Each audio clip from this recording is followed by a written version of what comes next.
What do you think it is that we are not able to look at other avenues of generating revenue than always taxation? And it's been government upon government upon government. And the taxes, the levies and the taxes come back to us, the citizens.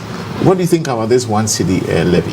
Yeah, first of all, I want to say good morning to our viewers, more especially to my people at Gov't.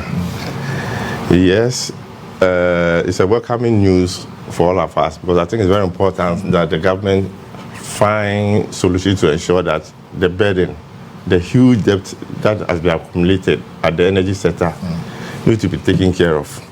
But it's very important for us to understand that what Ghanaians are saying here right now is the government was not very, very honest and sincere with them when it comes to these taxes. Because if you can remember, last week, we were advocating for reduction of goods and services and transport fares and other services associated that link to fuel, because the fuel prices has come down and stuff like that. So we're expecting that whilst we were trying to engage those organizations, we should have let them know in advance that it's possible that there are going to be taxes that is going to be introduced, which may have impact, more especially the transport organization.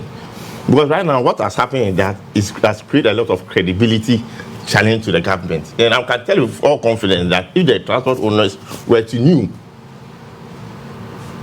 that after they accepted the 15% reduction in fuel, some of these things will likely to, they will have also revised their strategy. So we are talking of politics here. Good faith is very important when you are dealing with organization. You establish that rapport, the chemistry. Because any time that you meet them, you tell them they should do this, they will do it for you.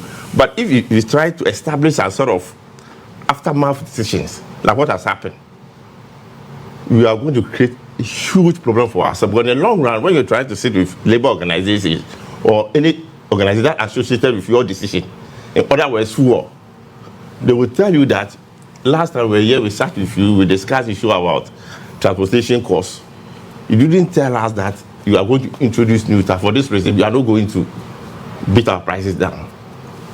You understand? So the end result is government is going to have huge deficits when it comes to credibility. So I'm expecting that the government should have come out first and let people understand. We are not trying, nobody's against, I'm talking of credibility here. You understand? Because right now, the NDC government is enjoying a huge honeymoon. Both from the other side, from the civil society. There's goodwill. The goodwill is there. Both parties, when you look at the middle class, the lower class, whatever, because NDC has never enjoyed such a goodwill before, because we've been a politician, we follow politics.